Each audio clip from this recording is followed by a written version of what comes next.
Welcome back. My name is Chris, and in this lesson, we're going to be taking a look at fixed asset management, also known as FAM. A lot of people consider that FAM is a pretty complex subject, so I hope in this video to really simplify it and highlight some of the milestones along the procedure. And when we're talking about fixed asset management, understand we're basically talking about assets that are physical goods, generally long-term assets, let's say a tractor or land, that you will be reducing or depreciating in value over a period of time. And as you can guess, there are a lot of similarities between FAM and the amortization procedure. They have much in common, and I will reference that throughout this video. One of the key differences is that when you're dealing with amortization, you're taking, let's say you're buying a software license.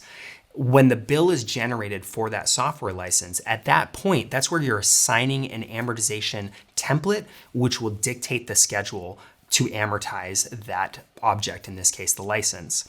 And so that is along the procure to pay process flow. It kind of goes along with it, as opposed to when you're dealing with fixed asset management, when the bill is generated, let's say for a tractor, that bill is generated, that has a GL impact, right? That tractor is now on your balance sheet as an asset, and that whole cycle can complete.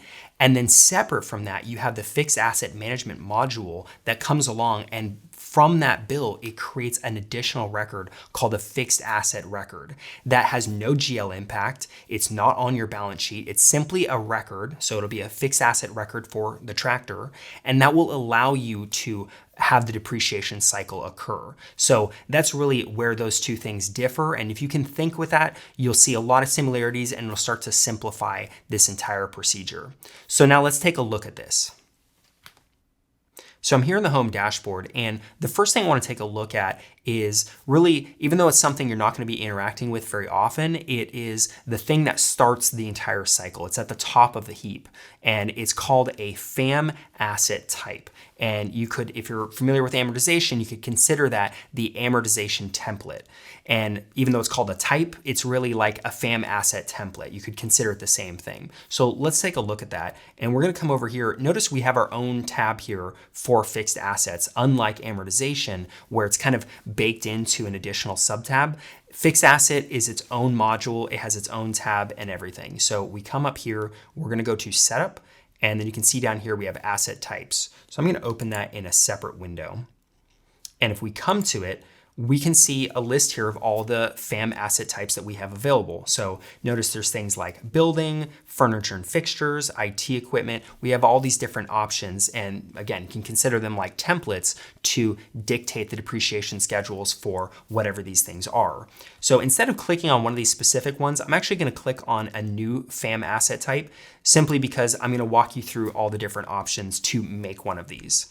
So again, just like when doing an amortization template, you would of course name what this FAM asset type is, you would describe what this thing is, you would set an accounting method, and you can have a number of different options, but the most common by far is the straight line. That's what most companies use. If you have another system or you have something more complex, of course you can use that, and you should be familiar with what that accounting method is. So we can select straight line here. There's things like the residual. What is the remaining at the end of the thing's, technically its depreciation life? How much is still valuable at the end? So it might be 0%, it might be 20%. And then what is the lifetime of the asset? That's very important. If it's 12, if you put, for example, 12 here, that would be 12 months, because each period is a month. And then notice you'll see operating lease here as an option. You also see, if we go to fixed assets, you can see leases are included in the FAM module. It's honestly not the smartest thing in the world, because leasing is really its own category and its own action. They really just kind of bundled it up for whatever technical reasons, but I'm not going to be getting into the leasing side of things in this video. Really, there's other videos and honestly other apps that handle leasing from a different standpoint. So we're not going to get into that. But just looking at this, we have these various things. And really the important thing to take a look at here is down in the accounts subtab. This is where we're going to specify what accounts are these things interacting with, these fixed assets. So of course you want to list what is the asset account that this thing will even live in, what is the depreciation account, where is it going to be depreciated to, if there's depreciation charges, what do those go to. You also have additional accounts over here, such as if you're going to write off the asset or even write down the asset to a lower value. And then the last entry we have here is for disposal. If there is a disposal cost, let's say to get rid of the tractor, you can have an account to basically monitor that. So we have all these accounts, and then I'm going to come to the general subtab. And this is where we're going to set, first off, the depreciation, whether it's active or not. And again, we're setting in the template here, not necessarily at the asset level. Are we considering that this FAM asset type is active or not? And if it's active, it's true. And if you want to deactivate it for a second, or if there's some reason it's no longer a valid FAM asset type, you can set it to false. On project completion is really just in specific scenarios where you are tying it to the completion of some project and you're using that module. You also have revision rules. And what that's stating is if you're going to make changes to the depreciation schedule, are you going to do it just for the current period that you're in, or are you going to make a change that's then going to ripple out over all the remaining periods in the depreciation schedule? You have depreciation rules. Really what this is asking is kind of when is this thing going to go into effect? And most common is to select at the acquisition of the asset is really when the depreciation cycle starts. If you have a need to do something like disposal, you can of course set that. And then on the right side here, none of these are mandatory fields, but you can set them. For example, if a certain asset type, let's say all the tractors are always having one particular custodian, you could select that. You could select a supplier if it's relevant. The financial year start, if it's always a select date, you can put those information in there.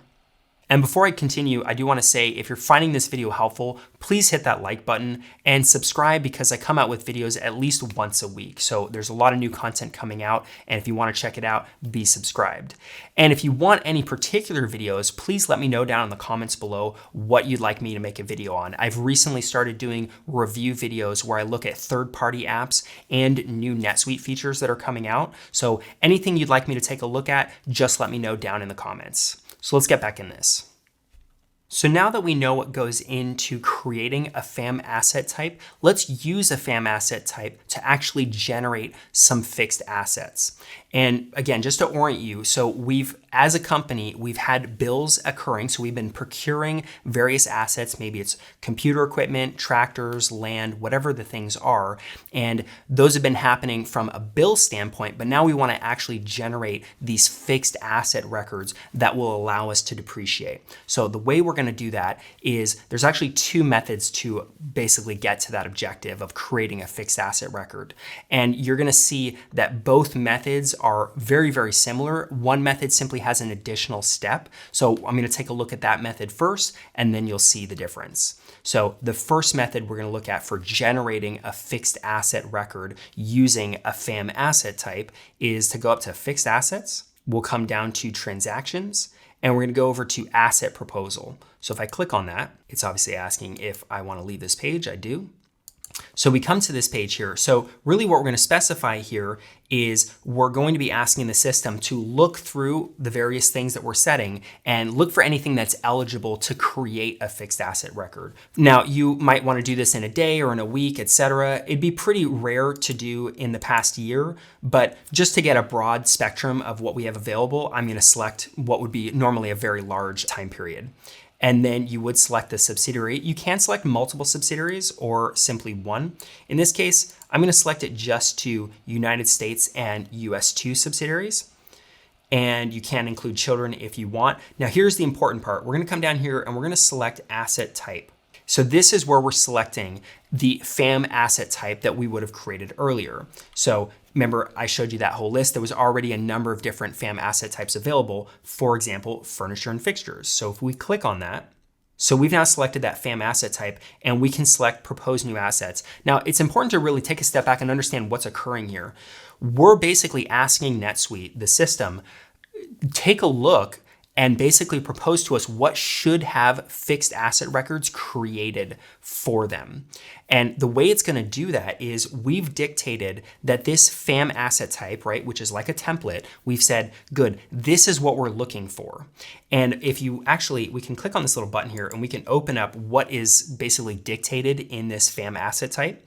So if we go to furniture and fixtures, which we're here, we can go to the accounts and notice this FAM asset type is actually linked to this asset account, furniture and fixtures. So for example, let's say I created a new bill, right? If I go to this new bill record, and I'm just going to select a vendor at random.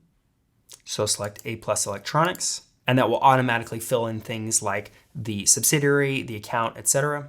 And if I come down here, so I'm creating a vendor bill here, and I'm going to go with an expense in this case, and I'm going to have to select an account. So let's say I select the account furniture and fixtures for, whatever amount, let's say $20,000. So understand, at some point you're going to be creating a bill, or your company will create bills, and in the process of creating the bill, they will be selecting an account, either through an expense, or if they're selecting items, that item record will have an account that it is tied to. So what's happening is we've now put a bill with money hitting a certain account, and then backtracking a little bit, because we've hit that account, this FAM asset type is tied to that asset account. And then when we're doing the asset proposal and we say we want to draw from that FAM asset type, basically it's saying, okay, we're going to look for that FAM asset type. That FAM asset type is connected to this particular account. In that case, the account was called furniture and fixtures. And because a bill hit that account, it then follows that whole chain back here, and NetSuite knows, okay, good, a bill hit that account. I should propose that to have a fixed asset record to be created. So in this case, we have what we need. We're going to click Propose New Assets. So I'll click that. And it brings us to this page, which is basically kind of like a queue where we can see how this procedure is going. Because keep in mind, you might have thousands of different bills. This might take some time to actually go through. So you have this button up here, Refresh. So you can see it's now in progress to propose these fixed asset records. So I'm going to keep hitting refresh until this cycle is completed. All right, so we now have this completed, and instead of clicking the details, I could click on this hyperlink here to see that, but really the next step that we want to go to now that it's actually proposed new assets is I'm going to come up to fixed assets, back down to transactions, and I'm going to go to the second step, which is manage asset proposal.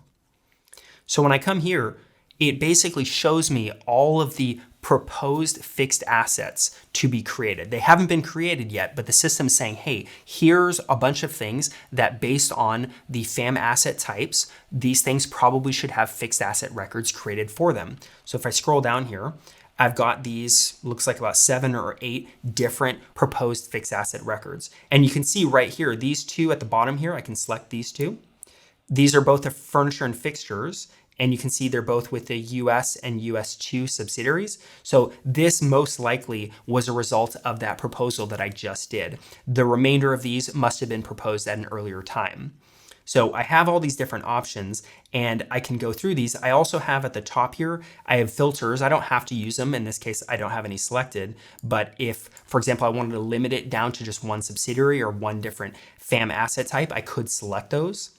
And of course, I can manually click whatever proposed options that I want to actually generate the fixed asset records. So I can look at these and review and make sure that these are things that are appropriate to create fixed asset records, things that I do want to depreciate over time. So in this particular case, let's say we just want to do these two. I could reject them if I wanted to, but in this case, I want to hit Generate Assets. So I'm going to click on that. It's going to ask me if I'm sure I want to do this. I am, so I will click OK on that. And it brings us to another status page. So we're going to click refresh until this thing is complete. And I just want to reiterate one more time that we are not at this point actually doing anything that has a GL impact, right? That has already occurred when we purchased, let's say, the tractor. In this case, we're only generating that non-GL impacting fixed asset record. Now, when we do the depreciation, that will have a GL impact, but the generation of the fixed asset record itself has no impact on the GL or the balance sheet, none of that. So again, we'll hit refresh until this is complete. All right. and the depreciation schedule has now completed. So at this point, we've now created these fixed asset records. So if we wanted to take a look at them, we could come back up to the tab here. We could go down to lists and click on assets. So I can click here, and this shows me all the fixed asset records that I currently have in this account. So it's got everything, not just what I just created, but all different items. So I can actually quick sort to recently created.